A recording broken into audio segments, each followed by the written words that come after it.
Hello everyone, welcome back to Padhle channel. आप लोग कैसे हैं? आई होप आप सभी बहुत अच्छे और अच्छे से अपनी प्रिपरेशन करें, राइट?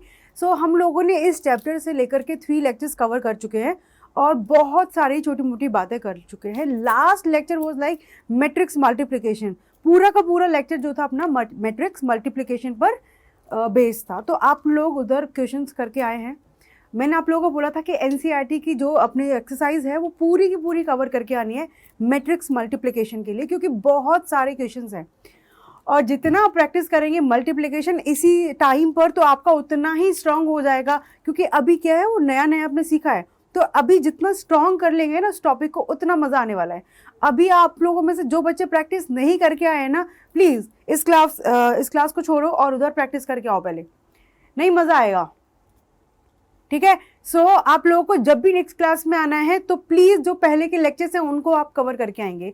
मुझे लगता है कि मोस्ट प्रोबेबली बच्चे जो है करके ही आए हैं। Am I right? चलिए स्टार्ट करते हैं आज का lecture. My name is Pallavi Mangal और आप लोगों को पता है हम लोग मैथमेटिक्स की बातें करते हैं। आज के लेक्चर में हम पहले कुछ क्वेश्चन डिस्कस करेंगे और ये वो क्वेश्चन है जो मैंने आपको लास्ट क्लास में एज अ होमवर्क दिया था। याद आया? एज अ होमवर्क दिया था मैंने आपको। चलिए कितने बच्चों का आंसर आया? आप लोग मुझे कमेंट करके इसका आंसर भी बता सकते हैं। नहीं तो एक बार मैं आपको बता रही क्वेश्चन क्या है और किस तरीके से इसको कैलकुलेट करना है, ठीक है? क्वेश्चन रीड करते हैं। A trust fund has rate 30,000, rate मतलब ₹30,000 that must be invested in 2 different types of bonds. Okay, the first bond pays 5% interest per year and the second bond pays 7 interest per year. Okay, using matrix multiplication determine how to divide 30,000 रुपए को among the 2 types of bonds. तो first bond जो है अपना कह रहा है कि फर्स्ट बॉन्ड में 5% इंटरेस्ट मिलता है और सेकंड बॉन्ड में अपने को 7% इंटरेस्ट मिलता है, ठीक है? अब वो कह रहा है कि किस तरीके से 30,000 को हमें 2 बॉन्ड्स में डिवाइड करना है। If the trust fund must obtain an annual total interest of 1800 और 2000, मतलब 2 अलग अलग अपने क्वेश्चन है यहाँ पर, ठीक है? तो कह रहा है कि किस तरीके से डिवाइड करें 2 अलग अलग में कि हमें पहला जो क्वेश्चन जिसमें 1800 रुपये का इंटरेस्ट मिलता हो, है ना? तो सबसे पहले एक फॉर्मूला याद करते थे बचपन में सिंपल इंटरेस्ट का, is equal to PTR। What is PTR? Principal amount time and rate. याद है फॉर्मूला? बहुत छोटी क्लासेस में पढ़ते थे। सिंपल इंटरेस्ट, कंपाउंड इंटरेस्ट की बात नहीं कर रहे हैं। यहाँ पर प्रिंसिपल अमाउंट कितना है अपना? टोटल 30,000 है, ठीक है? अब फर्स्ट बॉन्ड में कितना नहीं पता, तो मान के चलेंगे पहले क्वेश्चन के लिए जब हमारा सिंपल इंटरेस्ट कितना दे रखा है इधर 1800, तो हम लेकर के चलेंगे let invested amount in first bond. वो यही तो पूछ रहा है कि कितना हम इसको 30,000 को किस तरीके से डिवाइड करें 2 बॉन्ड्स में कि हमें इंटरेस्ट जो है 1800 का मिले। So let invested amount in first bond कितना ले लिया? X rupees. तो let invested amount in second bond कितना होगा? टोटल अमाउंट में से इसको हटा देंगे, है ना? टोटल अमाउंट कितना है? 30,000 माइनस x हमारा फर्स्ट बॉन्ड वाला अमाउंट है और 30,000 माइनस x जो है सेकेंड अमाउंट है, सेकेंड बॉन्ड वाला अमाउंट है। तो ये प्रिंसिपल अमाउंट हो गया पहले के लिए। और इसमें अपने को इंटरेस्ट कितना मिल रहा है? 5%। इसमें इंटरेस्ट कितना मिल रहा है? 7%। अब हमें मैट्रिक्स मल्टीप्लिकेशन की हेल्प लेकर के इसको हमको कंप्लीट करना है। हम क्या करेंगे? एक साथ काम करेंगे। बेसिकली वो कहना चाह रहा है कि simple interest 1800 is equal to P कितना अपना? x and 30,000 minus x. लिखो इस तरीके से x और 30,000 माइनस एक्स, ठीक है, इनटू टी। टाइम कितना है? 1 ईयर। आपने ध्यान दिया हो, पर ईयर, और ये भी दे रखा है अपने को पर ईयर। टी टाइम अपना क्या है? 1 ईयर, तो इसकी कोई इंपॉर्टेंस नहीं, ठीक है? टाइम अपने को दे रखा है 1 ईयर, सॉरी, इंटू 1 तो लिखो मत लिखो, इंटू आर कितना है? 5%, 7%। तो परसेंटेज में नहीं लिखते, सबको पता है 5/100 एंड 7/100 इस तरीके से लिखा जाता है सेम ऑर्डर में। ये कितने का है? अपना 2/1 का है, ठीक है? आराम से देखना, ये कितने का है? अपना 2/1 का है। तो अब ऐसे तो कम होगा नहीं, हमें ये भी तो देखना है कि हमारा मल्टीप्लिकेशन होना चाहिए, ठीक है। अभी अपने हाथ में सारा, तो हम इसको इस तरीके से ना लिख करके, इसको इस तरीके से ना लिख करके कैसे लिखेंगे, x 30,000 minus x into this. तो ये कितना है, 1 इंटू 2, 1 रो 2 कॉलम, ये कितना है 2 इंटू 1। सो डेफिनेटली मैट्रिक्स का मल्टीप्लिकेशन पॉसिबल है यहाँ पर, और मल्टीप्लाई करने पर अपने को एक अमाउंट मिलेगा, दैट इज इक्वल टू 1800। इधर भी आपको मैट्रिक्स लिखना है, तो this is also like that, ठीक है। चलो, सो 1800 इज इक्वल टू, मल्टीप्लाई करें इसका इसके साथ। देखो आपको पता है ना कि जो नया मैट्रिक्स मिलेगा वो 1 बाई 1 का मिलेगा। 1 बाई 1 मतलब जिसमें सिर्फ एक ही एलिमेंट होगा, तभी तो आपस में एक दूसरे को इक्वल बनाने जा रहे हैं। तो इसको भी आप इस तरीके से लिखो आराम से, और इधर मल्टीप्लाई करेंगे x का 5/100, x 5/100 प्लस इसका इसके साथ 30,000 माइनस x इंटू 7/100। ये एक ही नंबर है, वो मैं पहले ही पता चल गया था कि यहाँ पर अपने पास एक ही मैट्रिक्स बनेगी 1 बाई 1 की, तो इसके अंदर एक ही अपने पास एलिमेंट होगा। सो यहाँ से इतना क्लियर हो गया कि 1800 रुपये is equal to 5x divide by 100 plus 30,000 into 7/100 minus x into 7/100। Calculate करो, 20 से 20 कट गए। अब इधर देखो 7x माइनस 5x तो माइनस 2x, तो यहाँ से 1800 कर लेते पहले काम। 5x माइनस 7x तो माइनस 2x/100, ये समझ में आया। इसमें से इसको सब्ट्रैक्ट कर दिया, और यहाँ से 2 0 कट गए, 7 इंटू 3 21, और ये 100। सो इधर ले आते 2x/100 इक्वल टू 2100 माइनस 1800, तो ये बचेगा अपना 300। सो यहाँ से देखा जाए तो x is equal to 300 into 100 divide by 2, यही बन गया है ना। 2 से इसको कट करेंगे 150, राइट। तो ये अपने पास आ चुका है 15,000। क्या निकल के आया, अभी तो अपने पास एक और पेपर है कि x is equal to 15,000, x is equal to 15,000 निकल के आया, ठीक है। x क्या हमने लिया था कि पहले बॉन्ड में कितना हम लोग अमाउंट डाले 30,000 में, तो वो यही तो कह रहा था कि 30,000 को किस तरीके से डिवाइड करें कि हमें इतना इंटरेस्ट मिले। तो पहले में चला गया x, तो दूसरे में अमाउंट इन सेकंड बॉन्ड कितना है 30,000 माइनस x, तो दिस इज 30,000 माइनस 15,000, तो ये हो चुका है अपने पास 15,000। सो पहले में भी हमने यहाँ पर 15,000 किया और दूसरे में भी अपने 15,000 किया, तो यहाँ पर दोनों में इक्वल अमाउंट उन्होंने डाला है, पहले बॉन्ड में दूसरे बॉन्ड में। और पहला बॉन्ड अपने को 5% उस पर इंटरेस्ट पे मिला है, सेकंड वाला 7% इंटरेस्ट पे। सो हमें टोटल इंटरेस्ट कितना मिला, टोटल सिंपल इंटरेस्ट कितना मिला 1800 रुपये, जो कि कम है ना। और दूसरे वाले क्वेश्चन में 2,000 है। अब यहाँ पर देखेंगे कि जब 2,000 रुपये मिल रहे हैं तो मतलब हमने 30,000 को किस तरीके से डिवाइड किया होगा। सो चलिए, अब कुछ बच्चे अभी तो इस तरीके से पढ़ते हैं कि बस अभी पढ़ा भूल जाओ। सोचो इन चीज़ों को हम हमेशा अपनी लाइफ में याद रखें, जब आप बड़े हो जाएंगे और जब आप अपना इन्वेस्ट करना स्टार्ट करेंगे। सबको पता है, सब लोग सेविंग्स करते हैं ना, तो जब आप अपना सेविंग करना स्टार्ट करेंगे तो इस तरीके से सोचो ना कि जहाँ पर अपने को इंटरेस्ट ज़्यादा मिलेगा वहीं सेव हम ज़्यादा करेंगे, राइट। ऐसा कुछ करना होगा। चलो, दूसरा क्वेश्चन था कि जहाँ पर सिंपल इंटरेस्ट कितना दे रखा है उन्होंने 2,000 रुपये। इस क्वेश्चन को आप लोग कर पाएंगे इजीली।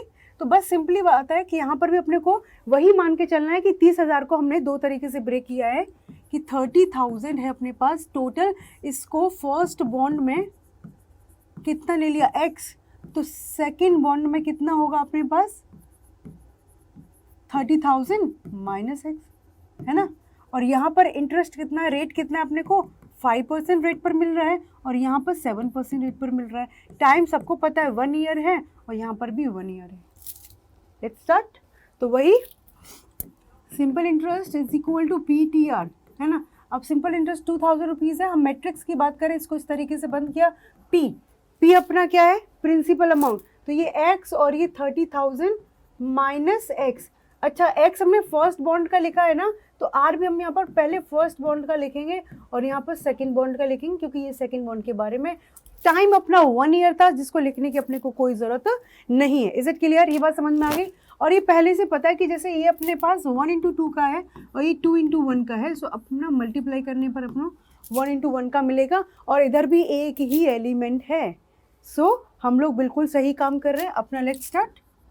2000 इक्वल टू, इधर मल्टीप्लाई करेंगे फर्स्ट रो फर्स्ट कॉलम, सो 5/100 इंटू एक्स प्लस 7/100 ब्रैकेट में 30,000 minus x.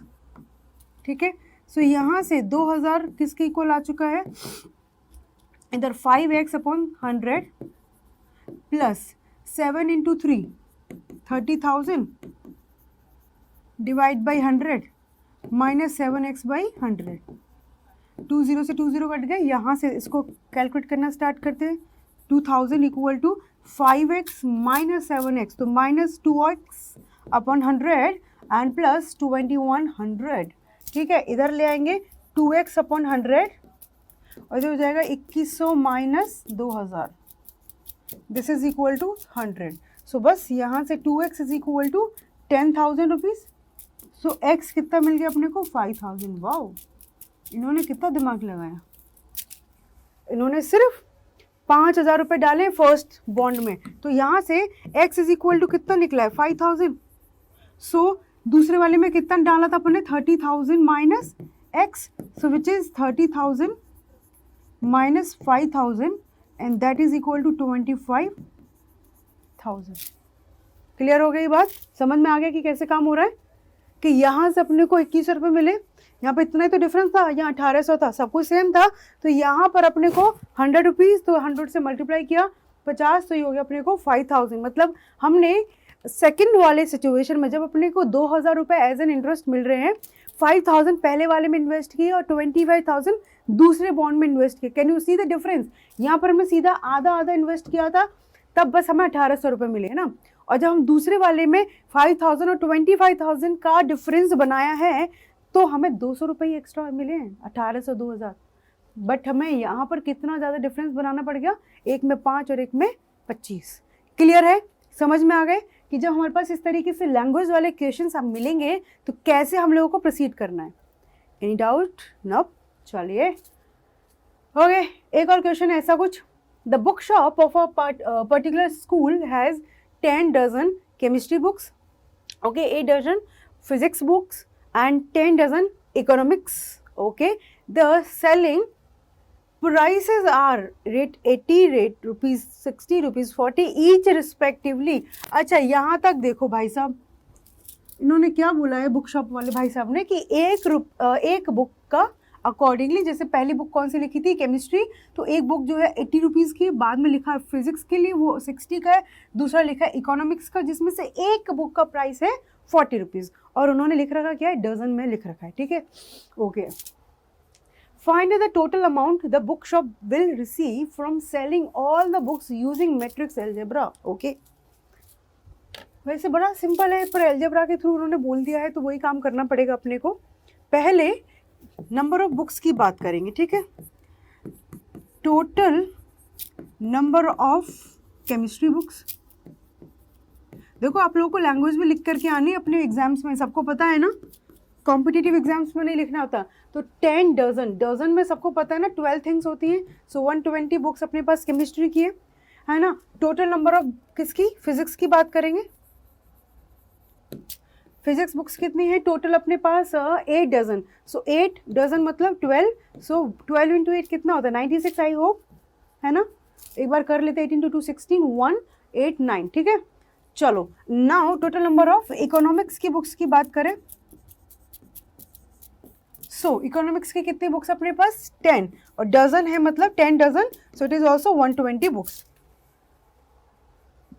Simple, 10 dozen, 12 dozen, 8 dozen and 10 dozen. ठीक है, ये हमारे पास केमिस्ट्री, फिजिक्स एंड इकोनॉमिक्स की बुक्स है। अब वो हर बुक्स का रेट उन्होंने दे रखा है, टोटल बुक्स का रेट उन्होंने दे रखा है ना अपने को, इतनी बात समझ में आ गई कि हर बुक का रेट उन्होंने अपने को बता रखा है। सो यहाँ पर टोटल अमाउंट अब बताओ बच्चों कि टोटल अमाउंट की बात हो रही, मतलब एक ही वैल्यू निकलने वाली है, मतलब 1 by 1 की मैट्रिक्स मिलेगी। टोटल अमाउंट की बात करा, हमें ये मैट्रिक्स में नहीं दिया होता तो हम क्या करते कि 120 multiply with 80, 96 multiply with 60 and 120 multiply with 40, और टोटल अपना अमाउंट होता कि जब शॉपकीपर, बुक शॉपकीपर जो हैं वो सारी की सारी बुक सेल कर देंगे तो उनको टोटल कितना अमाउंट मिलने वाला है। यही तो कहानी है। बस यहाँ पर अपन लिख देते हैं कि यहाँ पर बुक्स कितनी कितनी है, 120 बुक्स किसकी है, केमिस्ट्री की, और यहाँ पर लिखेंगे अपन उनकी रेट्स। 120 का किसकी बुक्स है, केमिस्ट्री, और केमिस्ट्री कितने की आती है एक बुक, 80 रुपीज़ की, तो यहाँ पर लिखा 80। और ऐसे लिखेंगे तो देखो आराम से इस तरीके से काम नहीं कर पाएंगे इधर। हमें पता है कि हमें 1 by 1 का मैट्रिक्स बनाना है, तो इस तरीके से लिखेंगे, ठीक है। जब 1 by 1 का बनाएंगे तो एक रो और एक कॉलम, इस तरीके से हम बात करेंगे, एक रो और एक कॉलम। तो यहाँ पर 120 बुक्स किसकी, केमिस्ट्री की, और केमिस्ट्री का रेट कितना है अपना, 80 रुपीज़, ठीक है। 96 बुक्स अपने पास फिजिक्स की, 96, और फिजिक्स की बुक का रेट कितना है, 60, ओके। देन उसके बाद अपने पास इकोनॉमिक्स की कितनी बुक्स है, 120 बुक्स इकोनॉमिक्स की हैं, और इकोनॉमिक्स की बुक का रेट है 40। इसको बस रिप्रेजेंट करना है आपको इस मैनर में। तो अब इस बात को याद रखो कि हमारे पास जो टोटल अमाउंट आएगा वो एक ही आएगा। तो फाइनली हमें ऐसे वाले क्वेश्चन में 1 by 1 का मैट्रिक्स चाहिए। सो पहले 1 रो में बात करेंगे, दूसरा 1 कॉलम में बात करेंगे। पहला 1 रो में, दूसरा 1 कॉलम में। तो यहाँ पर ये देखें, ये 1 by 3 का मैट्रिक्स है और ये 3 by 1 का मैट्रिक्स है। Definitely we will multiply, so definite हमें जो मिलेगा 1 by 1 का मैट्रिक्स मिलेगा। सो जो मिलने वाला है वो टोटल अमाउंट, इसको इससे मल्टीप्लाई करें। सो 120 into 80 plus 96 into 60 plus 120 into 40, यही हम करने वाले थे। ये तो उन्होंने बोल दिया क्वेश्चन ने कि हमें मैट्रिक्स मल्टीप्लिकेशन का यूज़ करना है, मैट्रिक्स अलजेब्रा का, अदरवाइज यही काम करते। अब अपने को कैलकुलेशन करनी है, 00 6 और 9 प्लस 6 3 9 is 54, 6 ऐड करेंगे तो 3 ऐड करेंगे तो 57, एक बार चेक कर ले, प्लस 4800। तो यहाँ से 60 आ गया, लास्ट के 2 डिजिट सबके, ओके।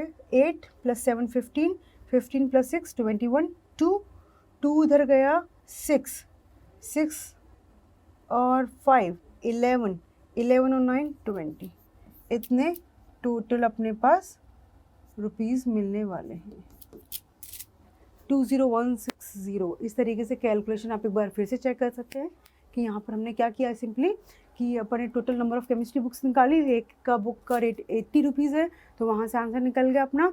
एंड ठीक है, उसके बाद 60 रुपीज़ पर बुक का रेट अपना, ठीक है। सो वहाँ से अपन ने 96 इंटू 60 कर दिया, ओके। एंड फिर अपना 40 रुपीज़ रेट है उसका, तो यहाँ से ये आ गया। सो टोटल अपना अमाउंट आ चुका है 20160। सो इस तरीके से such type of question can happen. ये समझ में आ गया कि जब भी अपने को इस तरीके से लैंग्वेज में क्वेश्चंस दे रखे हैं तो कैसे इनको हैंडल करना है। मैट्रिक्स अलजेब्रा दिख गया तो ये आपकी मजबूरी है एक तरीके से, मानो कि हमें ऐसे ही इसको डिनोट करके शो करना पड़ेगा।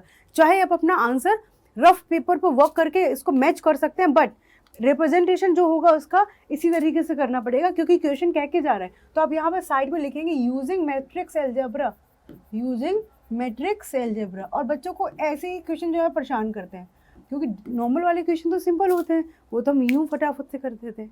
ठीक है, समझ में आ गया। तो अब आप लोगों के सामने 2 मैट्रिक्स हैं, तो आप मल्टीप्लाई कर पाएंगे इजीली, और मुझे लगता है आपको पता भी होगा कि किस तरीके से मल्टीप्लाई करना है। Will you do it? Okay, now just move on transpose of a matrix.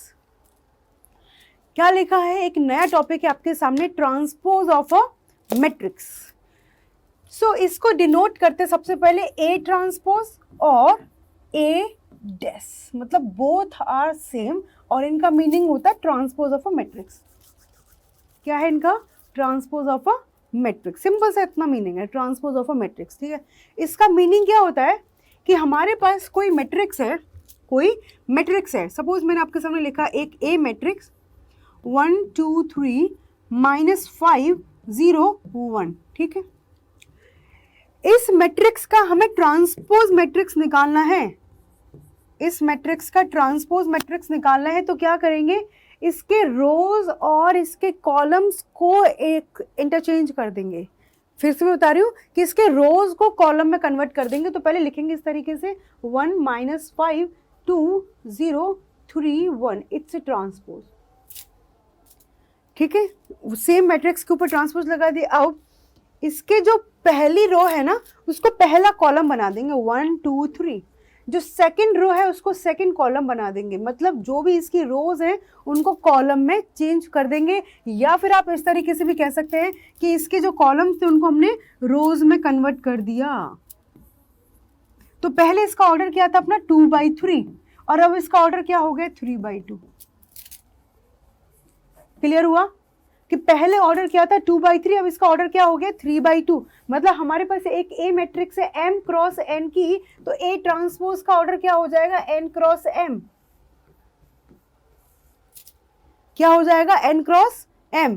बात समझ में आई? सिंपली उसकी रोज को कॉलम में कन्वर्ट कर दो। लिखा होता है लैंग्वेज में कि रोज और कॉलम को इंटरचेंज कर दो।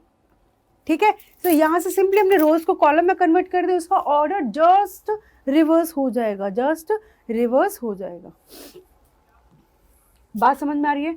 एक ए दे रखा है अपने को मैट्रिक्स A11 A12 A13, ठीक, A21 A22 A23, ठीक है।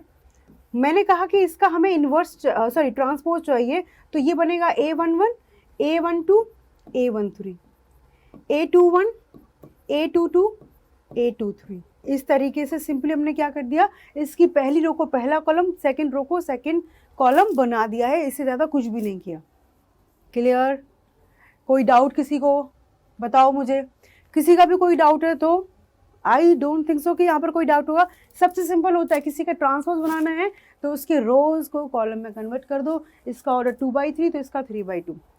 ये स्क्वायर मैट्रिक्स हो, नॉन स्क्वायर मैट्रिक्स हो, सब पर एप्लीकेबल होती है। ठीक, ओके। छोटा सा एग्जांपल आपके सामने, find the transpose of the following matrices. ये आपके सामने एक ए मैट्रिक्स दे रखा है, ठीक है, इसका ट्रांसपोज हमें निकालना है, ए ट्रांसपोज, इसका ट्रांसपोज निकालना, और एक ही बी मैट्रिक्स दे रखा है, इसका ट्रांसपोज निकालेंगे। ठीक है, तो यहाँ पर इसका ऑर्डर क्या दे रखा है 3/1, इसका ऑर्डर 3/1। तो जो एक ट्रांसपोज करके मैट्रिक्स आएगी उसका ऑर्डर 1/3। तो इधर पहला कॉलम है, इसको पहला रो बना दो 5 1/2 -1, दैट्स इट। इसका ऑर्डर क्या है 1/3, अपने आप चेंज हो गया ऑर्डर। सिंपली पहले कॉलम को पहला रो बना दिया, क्योंकि यहाँ पर एक ही कॉलम था, 3 रो हैं, या तो रो वाइज करेंगे, इस रो को पहला कॉलम, दूसरे रो को दूसरा कॉलम, तीसरे रो को तीसरा कॉलम बना दिया। क्लियर? इधर बात करेंगे बी ट्रांसपोज के बारे में। इसका ऑर्डर क्या है, 3 रोज हैं 3 कॉलम्स हैं, तो 3/3 का है, तो इसका ट्रांसपोज करने के बाद भी अपने को सेम ऑर्डर का ही मिलने वाला है, 3/3 का ही। चलो, फर्स्ट रो को फर्स्ट कॉलम √3 5 6 2 3 -1। क्लियर? -5 5 6 -1 5 6 को पहला कॉलम, √3 5 6 को सेकंड कॉलम, 2 3 -1 को थर्ड कॉलम, और अगेन वी आर गेटिंग 3/3 वाला मैट्रिक्स। क्लियर? समझ आई? फटाफट से कमेंट करते रहा करो भाई, मजा आता है देखने में। कुछ मोटिवेशन मुझे भी तो मिलनी चाहिए, सिर्फ आपको ही मोटिवेशन मैं दूं कि भाई ऐसे पढ़ो ऐसे करो। आप लोग भी कमेंट करो कि यस गॉट इट, समझ में आ गया कि ट्रांसपोज ऑफ अ मैट्रिक्स क्या होता है।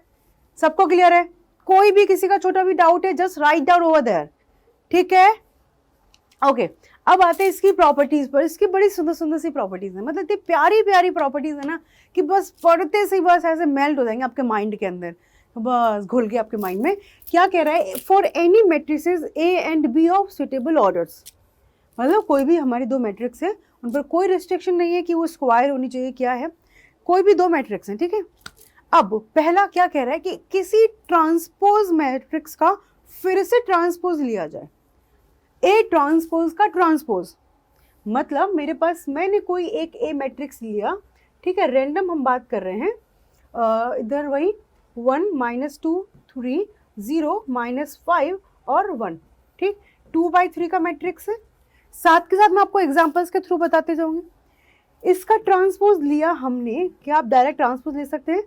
पहला रो 1 -2 3 0 -5 1, पहला रो पहला कॉलम, दूसरा रो दूसरा कॉलम, ठीक है, ये बन गया 3/2 का। क्लियर?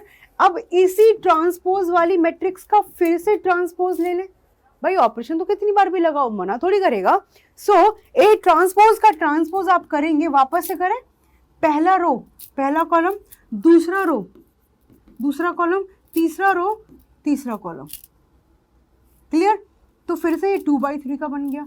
देखो ये तो यही तो मैट्रिक्स था, मतलब हमने ट्रांसपोज का फिर से ट्रांसपोज लिया तो वो उसके इफेक्ट को खत्म करेगा। कहते हैं ना लोहे को लोहा ही मारता है, तो यहाँ पर ट्रांसपोज को ट्रांसपोज ने ही खत्म कर दिया, यहाँ पर ट्रांसपोज को ट्रांसपोज ने ही खत्म कर दिया। तो ए ट्रांसपोज का transpose is equal to that matrix only. So A transpose का ट्रांसपोज क्या मिल गया अपने को? Matrix A. क्लियर? आगे बढ़े, सबको समझ में आ गया? चलो एक छोटा सा एग्जाम्पल साइड में इसीलिए बताया कि कभी आप भूलते हो तो ये एग्जाम्पल्स अपने को हमेशा हेल्प करेंगे। क्लियर है? ठीक है बेटा, चले आगे।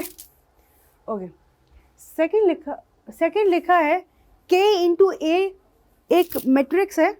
k क्या है? कोई स्केलर क्वांटिटी है, स्केलर क्वांटिटी से मल्टीप्लाई करते हैं, उस पूरे का ट्रांसपोज लेने के लिए बोल दिया। देखो अभी तो अपने को लग रहा है यार ये प्रॉपर्टीज़ कब तो काम आती हैं, बट अभी प्रॉपर्टीज़ लग रही हैं बाद में बड़े यूजफुल होती हैं।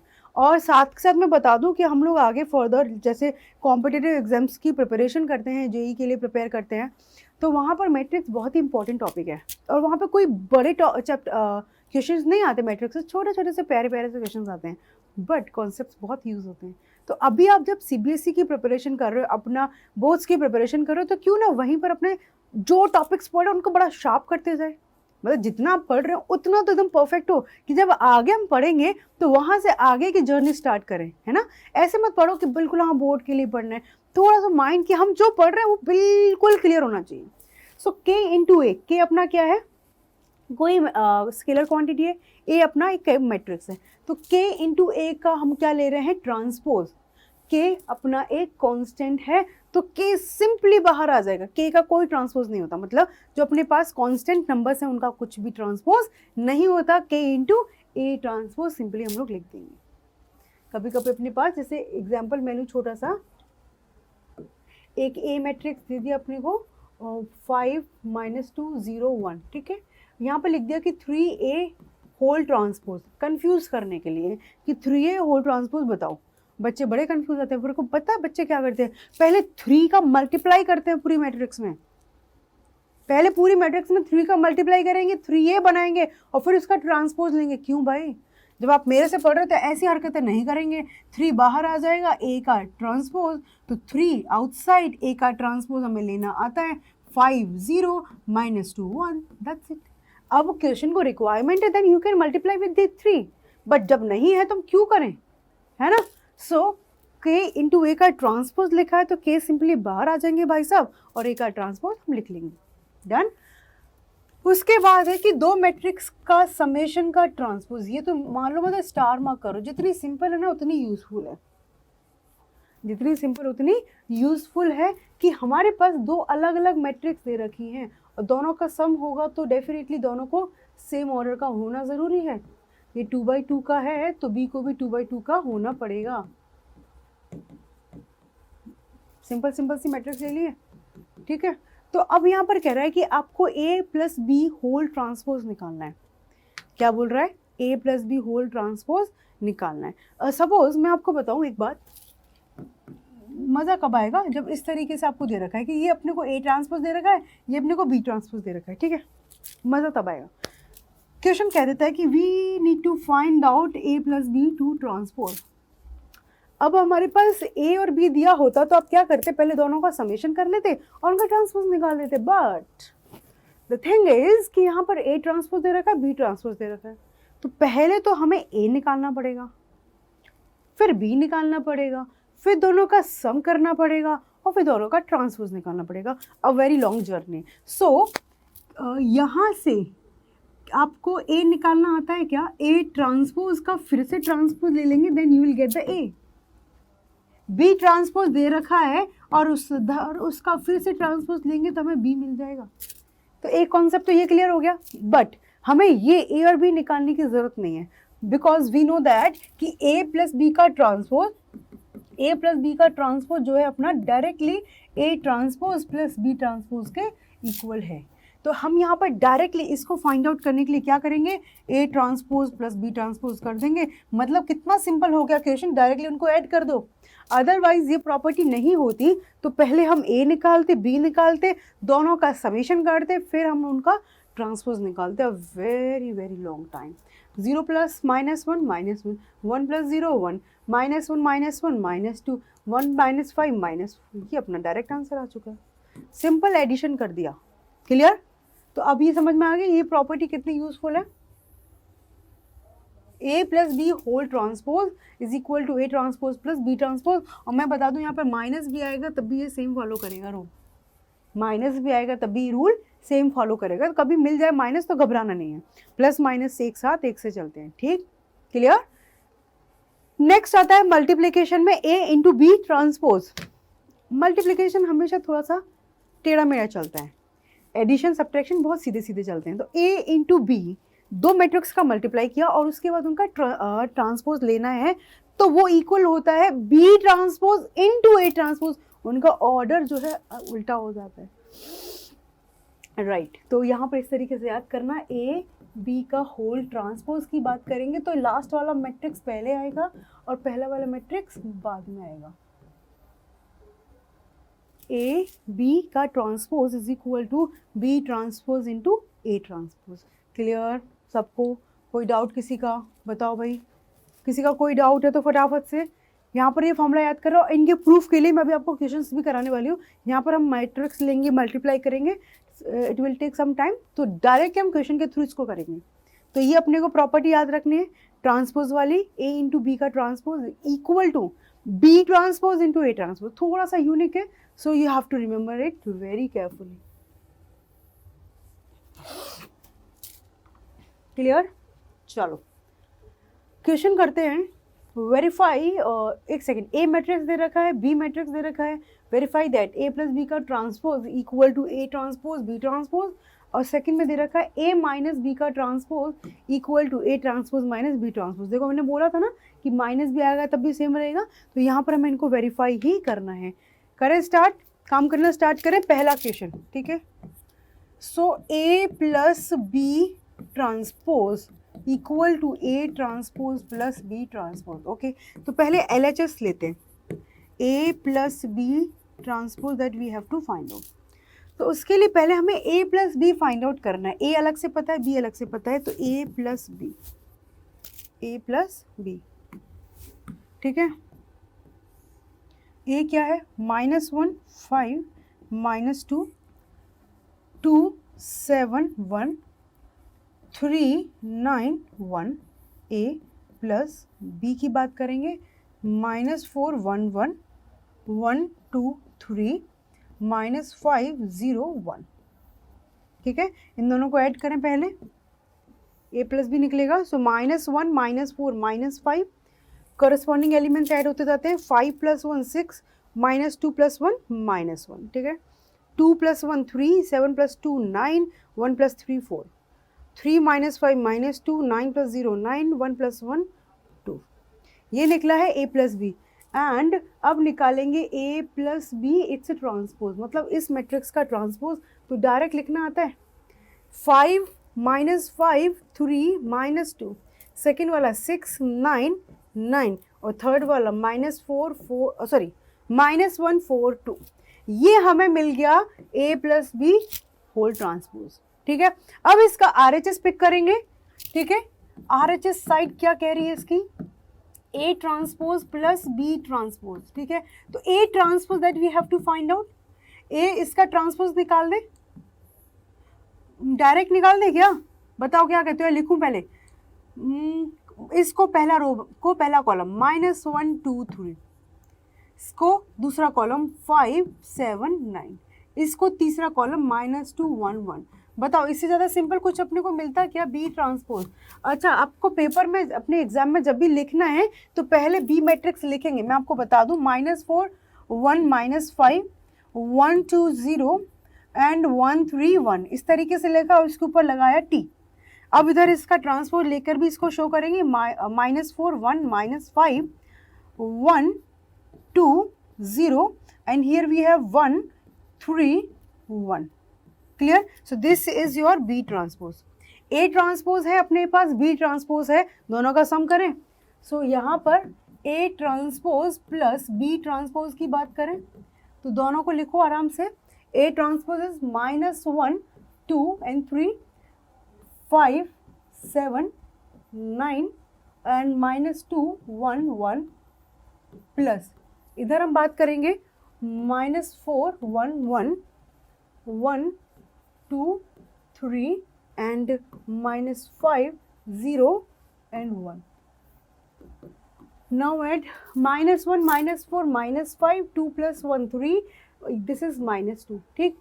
5 plus 1 6 7 plus 2 9 9 plus 0 9, -2 plus 1 -1 and 1 plus 3 4 and 1 plus 1 2, ये हमारा निकला। इससे मैच करते हैं इधर इक्वेशन नंबर 1 से, -5 3 -2 -5 3 -2 6 9 9 6 9 9 -1 4 2 -1 4 2, इक्वेशन नंबर 2। सो आप लिखेंगे from equation 1 and 2 LHS is equal to RHS. So A plus B, its transpose is equal to A transpose plus B transpose, that's it. तो हमने पहला वाला क्वेश्चन जो है उसको प्रूव कर लिया। यही कह रहा था A transpose A plus B whole transpose equal to A transpose plus B transpose. Second देखो क्या कह रहा है, A minus B transpose equal to A transpose minus B transpose. तो ये वाला तो और भी सिंपल है, दूसरा वाला तो सिंपल है, A minus B transpose equal to A transpose minus B transpose. तो LHS पिक किया है ना, और हम बात करेंगे ए माइनस बी के बारे में। ए माइनस बी, तो ए में से बी को सब्ट्रैक्ट करना है ना, तो -1 माइनस ऑफ -4 कर लेंगे सब्ट्रैक्शन, या यहीं पर करके दिखाती हूँ आपको जिससे वहां तक जाने में डिफिकल्टी ना हो। -1 -4 तो +3, क्योंकि माइनस ऑफ -4 4 -1 बनेगा, 2 -1 1 3 माइनस ऑफ -5 8 3 माइनस ऑफ -5 तो +5 हो जाएगा, 5 -1 4 7 -2 5 9 -0 9 -2 -1 -3 1 -3 -2 और 1 -1 0। So that's how we are getting A minus B. अब यहाँ पर हम डायरेक्टली ए माइनस बी का ट्रांसपोज लिख लें, तो इधर से इसका ट्रांसपोज 3 1 8 को बनाएंगे फर्स्ट कॉलम, 4 5 9 इसको बनाया सेकंड कॉलम, और -3 -2 0 को बनाया third column. So that's how we got the transpose, किसका, ए माइनस बी का ट्रांसपोज। ठीक है, बात समझ में आ गई। चलिए एट द सेम टाइम हम लोग बात करेंगे अपना RHS के बारे में। ये थोड़ा सा हमारे लिए आसान इस वे में हो गया है कि हम ऑलरेडी कैलकुलेट कर चुके हैं A transpose and B transpose. तो लिखो -1 2 3 +5 -2 7 9 1 1 माइनस बी ट्रांसपोज -4 1 1 1 2 3 एंड -5 0 1। ठीक है, चलो -1 माइनस माइनस प्लस तो 3 5 -1 4 -2 -1 -3। ठीक है, 2 -1 1 7 -2 5 1 -3 -2 3 -5 8 9 -0 9 1 -1 0। यहाँ पर ये इक्वेशन नंबर 2 और ये इक्वेशन नंबर 1 जरा मैच करो। क्या दे रखा है अपने को, 3 4 -3 1 5 -2 8 9 0। So again LHS is equal to RHS। हमने क्या लिखा था यहाँ पर कि A minus B it's A transpose equal to A transpose minus B transpose. तो ये अपना एक तरीके से दोनों फॉर्मूलाज जो मैंने आपको यहाँ पर प्लस माइनस लगा करके काम करवा दिए, तो इसको हटाना इधर से, इनको बड़े केयरफुली लिख लो, ए प्लस माइनस, ठीक है, क्लियर है? आगे बढ़े, समझ में आ गया? तो हमने एक का क्या कर लिया है, वेरिफिकेशन दोनों का इधर से। ओके, यहाँ पर कह रहा है ए ट्रांसपोज दे रखा है और बी दे रखा है। अब आएगा मज़ा, आराम से अब प्रॉपर्टीज यूज में आने वाली हैं। ए ट्रांसपोज दे रखा है, ध्यान से देखना, ये नहीं कि वो मक्खी बैठ गई है मैम हटा दो ये, और भाई ए ट्रांसपोज दे रखा है और ये दे रखा है बी, और जो क्वेश्चन पूछ रहा कह रहा है A plus B, A plus 2b का ट्रांसपोज निकालना है, हमें फाइंड आउट करना है ए प्लस 2b का होल ट्रांसपोज। अब सोचो कि क्या काम करेंगे, अब ये सारी प्रॉपर्टीज काम में आने वाले हैं। अभी तक लग रहा था ना अरे इनका क्या होगा, कैसे काम चलेगा इनसे। एक तरीके से ए प्लस बी का ट्रांसपोज, थर्ड जो प्रॉपर्टी है, तो इसका अलग से ट्रांसपोज प्लस इसका अलग से ट्रांसपोज। अभी तो हमने इसको बनाया है कि ए प्लस बी का होल ट्रांसपोज इक्वल टू, उन पर अलग अलग सेपरेट हो जाता है, ठीक है। तो this is equal to A transpose plus, ये समझ में आया, के इंटू ए का ट्रांसपोज, के एक स्केलर नंबर है वो बाहर आ जाएगा प्यार से, और यहाँ बचेगा बी का ट्रांसपोज। अब हो गया काम, ए ट्रांसपोज हमारे सामने है, बी ट्रांसपोज कैलकुलेट कर लेते हैं।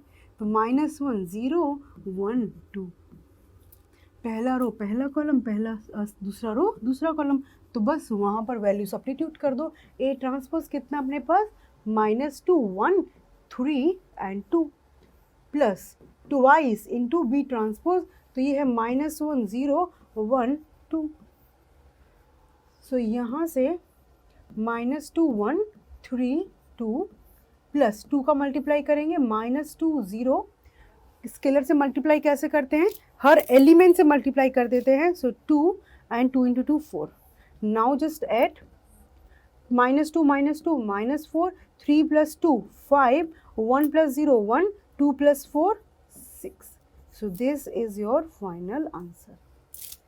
ये कैलकुलेशन करने में कुछ भी टाइम नहीं लगेगा, जो भी अपने को टाइम यूटिलाइज करना है बेसिकली इधर से इसको यहाँ तक, ये इंपॉर्टेंट पार्ट है। तो हमें जब तक प्रॉपर्टीज़ याद नहीं होंगे तब तक हम इस पर मज़ा नहीं कर पाएंगे। मतलब अच्छे से काम करने के लिए we should remember all the properties, like all the properties, ठीक है। आगे बढ़े, नेक्स्ट क्वेश्चन है, ए दे रखा है, बी दे रखा है, वेरीफाई दैट ए बी का transpose equal to B transpose A transpose. इसी को हमने वेरीफाई नहीं किया था मैट्रिक्स मल्टीप्लिकेशन में, एक ही अपने पास। तो ए दे रखा है, ए का ऑर्डर क्या है 1 2 3, 3/1 और इधर से 1/3।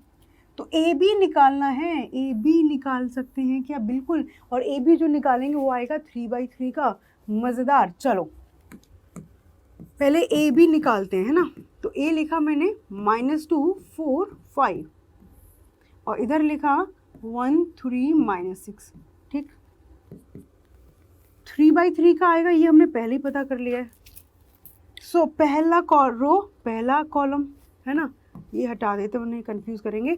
सो यहाँ से first row first column, so -2, that's it. First row second column -2 into 3 -6, first row third column, तो ये 12। Is it clear?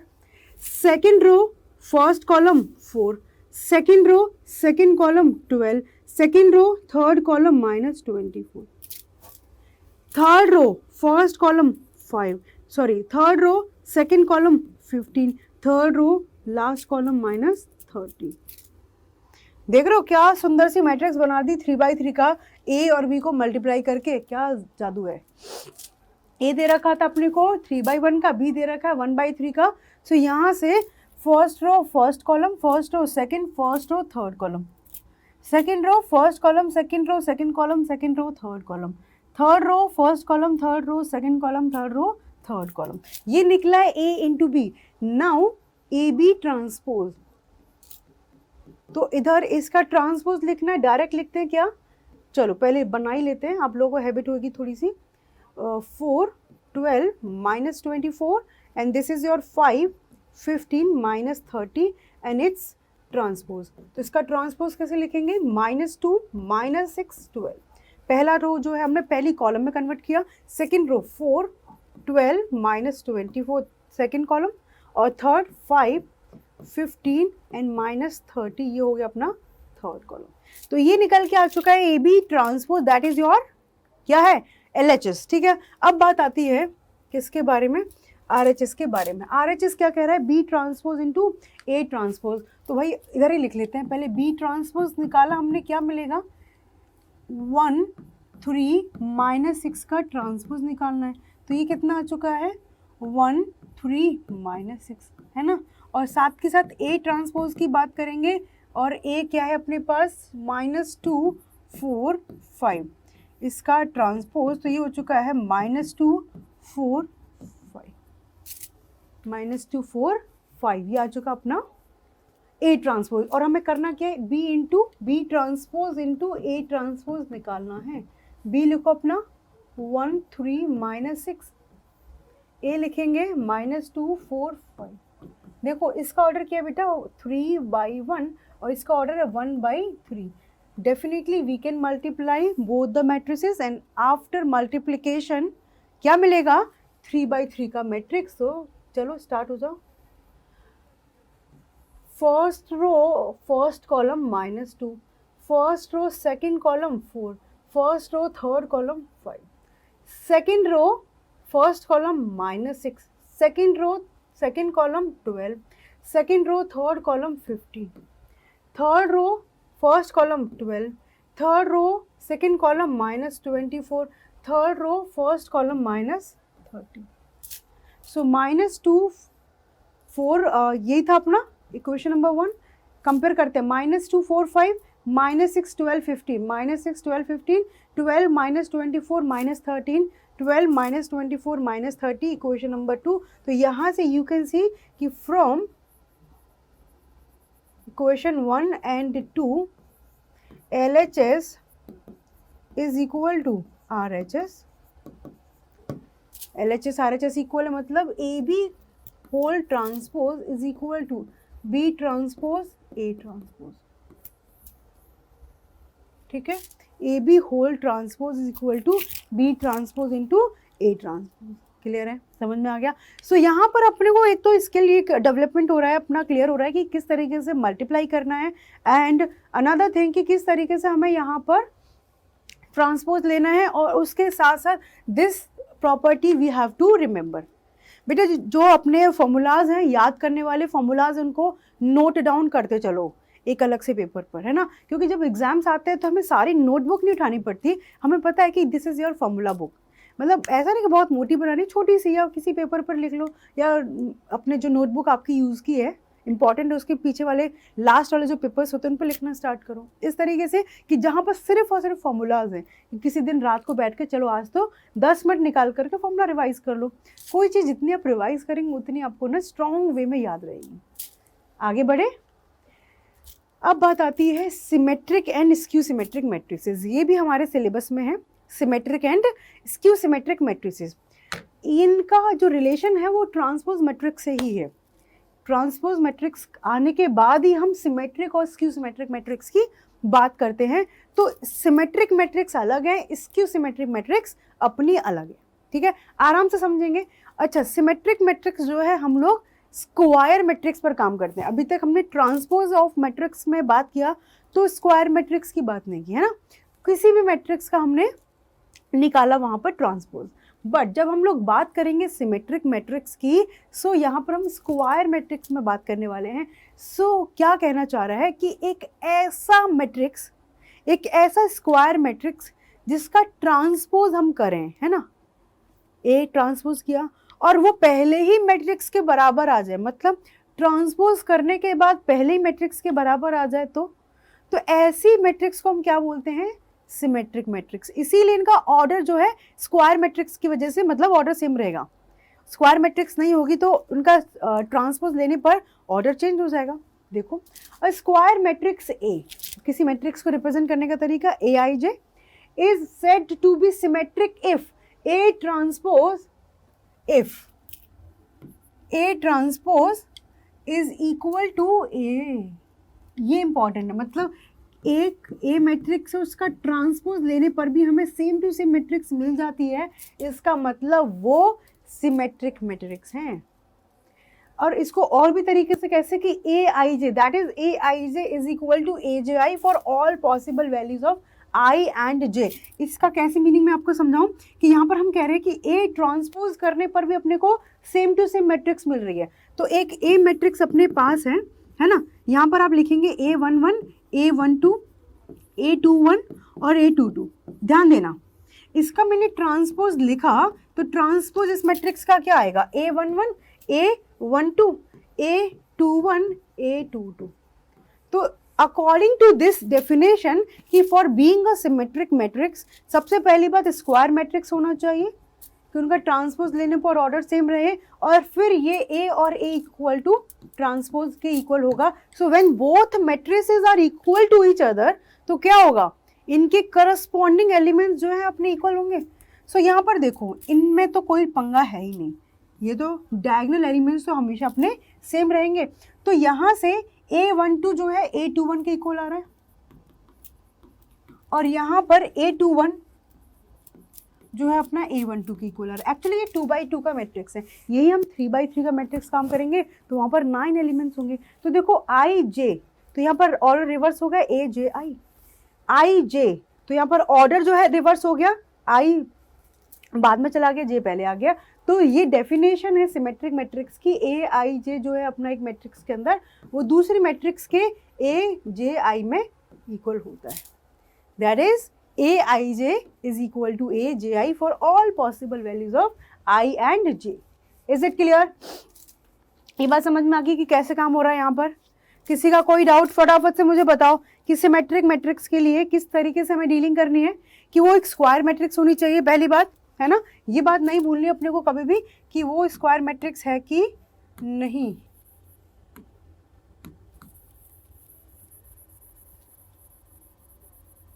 ठीक है, स्क्वायर मैट्रिक्स होना चाहिए। किसी भी मैट्रिक्स का हमें सिमेट्रिक मैट्रिक्स की बात करनी है तो वो मैट्रिक्स एक स्क्वायर मैट्रिक्स होना चाहिए, और इसका ट्रांसपोज करने पर अपने को वही मैट्रिक्स मिल जाती है, इसका मतलब वो अपनी सिमेट्रिक मैट्रिक्स है। ठीक है, अब आती है बात किसकी, अपने स्क्यू सिमेट्रिक मैट्रिक्स। स्क्यू ऐसे नाम में ऐसा ना स्क्यू कर दिया।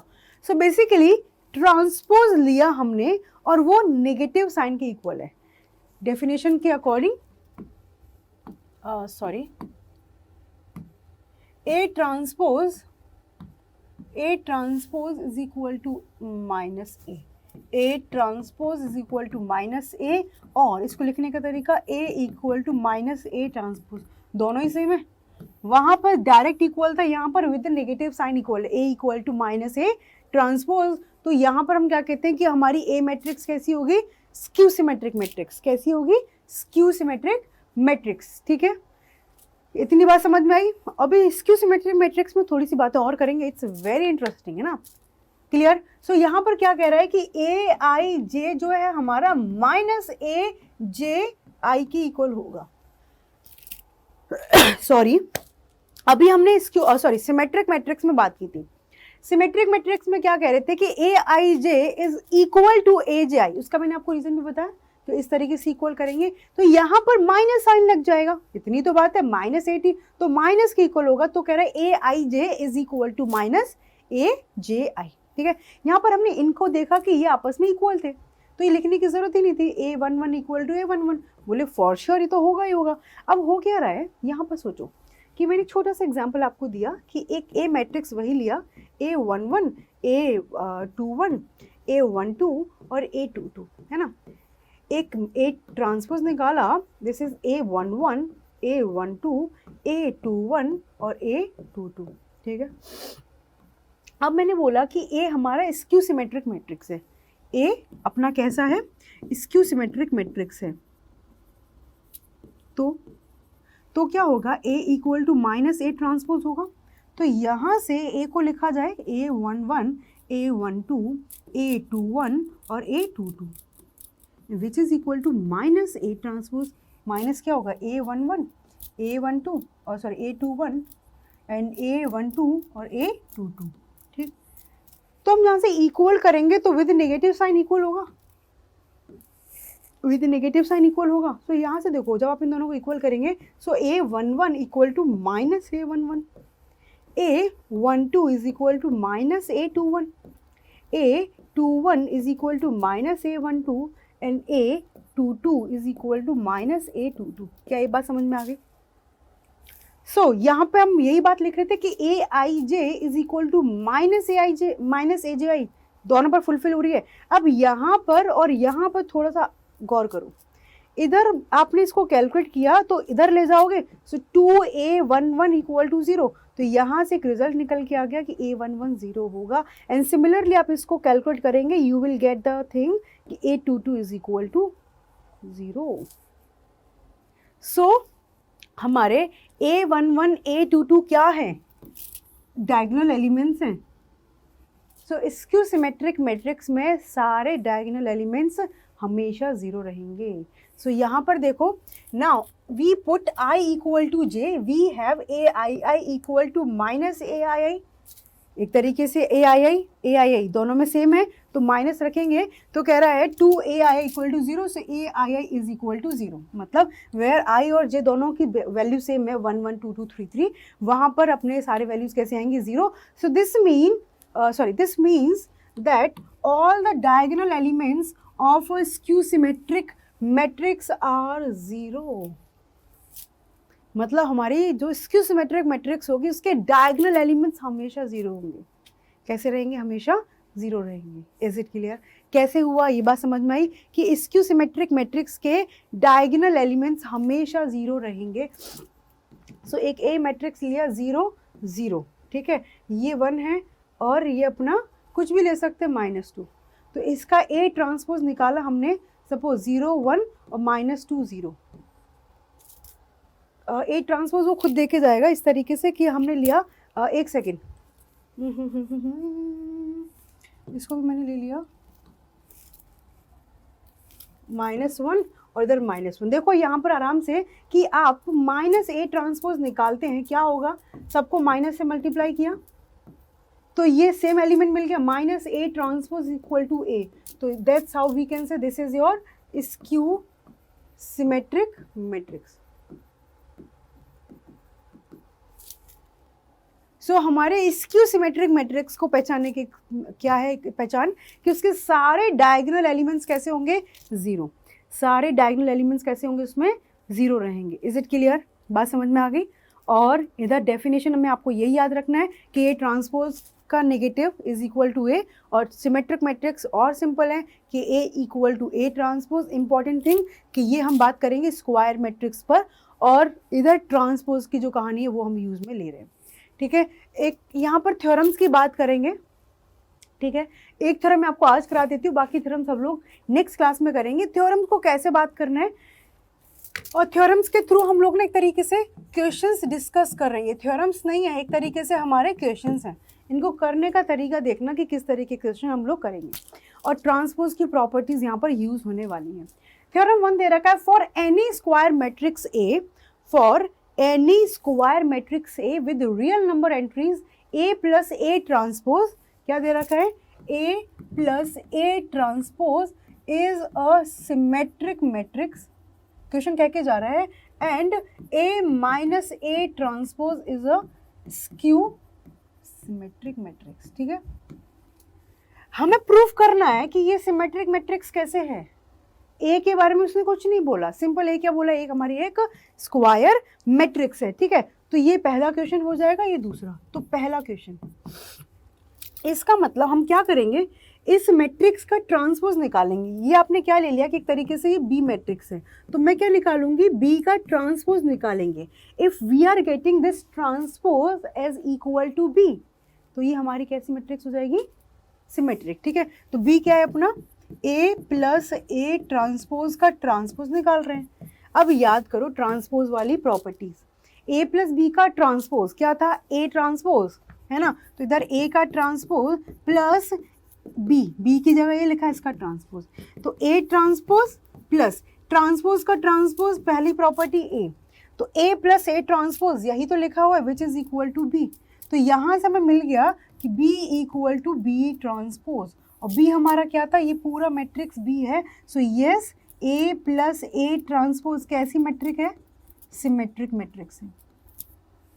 कि आपको इसको प्रूव करने का तरीका समझ में आया? ऐसे क्वेश्चंस मिलेंगे आपके सामने। ये तो बस एक थ्योरम है कि ए प्लस ए ट्रांसपोज कैसी है अपनी, ए प्लस ए ट्रांसपोज कैसी मैट्रिक्स है, सिमेट्रिक है। तो हमने क्या किया, उसका होल ट्रांसपोज निकाल के देखा और वो अपने को सेम मैट्रिक्स मिल गया, तो okay fine, this is your symmetric. दूसरा लिखा हुआ है बी, हमने उसको ले लिया C, that is A minus A transpose. कह रहा है ये स्क्यू होगा, कोई नहीं, हम सी ट्रांसपोज निकालते हैं।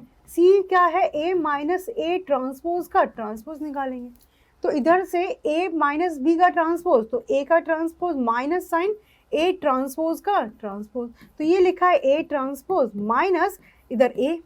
अब यहाँ पर हमें सी में कन्वर्ट करना, माइनस कॉमन ले लिया, तो we are getting A minus A transpose.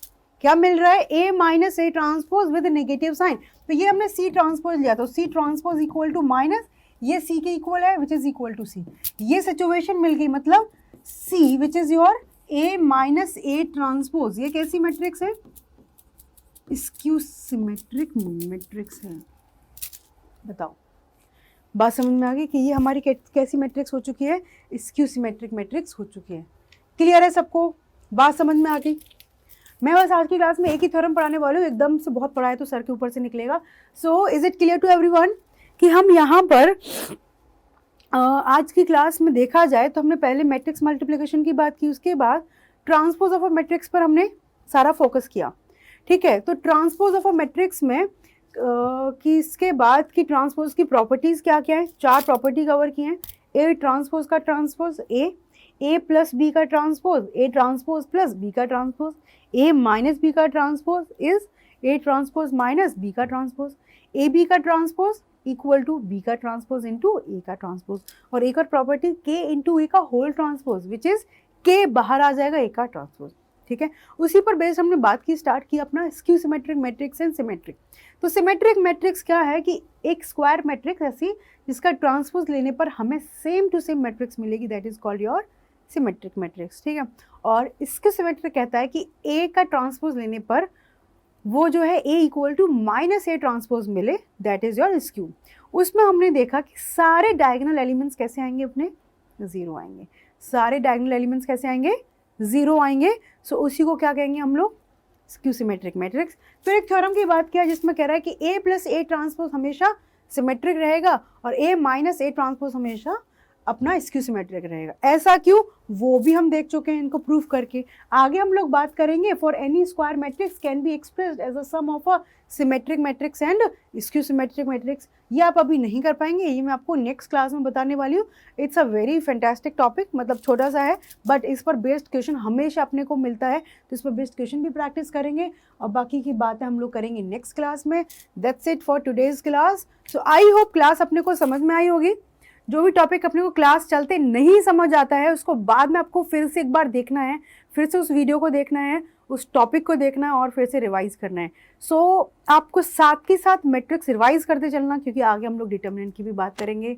ठीक है, नेक्स्ट क्लास में मिलने से पहले आप लोग क्या करके आने वाले हैं, सारे लेक्चर्स अपने रिवाइज करके आने वाले हैं। ठीक है जी, चलिए, so whatever you want to say आप लोग कमेंट करके मुझे बताना कैसा आपका आज का लेक्चर, कैसा लग रहा है आपको क्लास में पढ़ना। बाकी के अपने जो भी आपके फ्रेंड्स हैं, जो भी आपके रिलेशन में हैं, जो 12th क्लास में, आप उनको बोल सकते हैं कि हम यहाँ पर रेगुलर क्लास करते हैं। ठीक है, चलिए फिर मिलते हैं नेक्स्ट क्लास में, बाय बाय।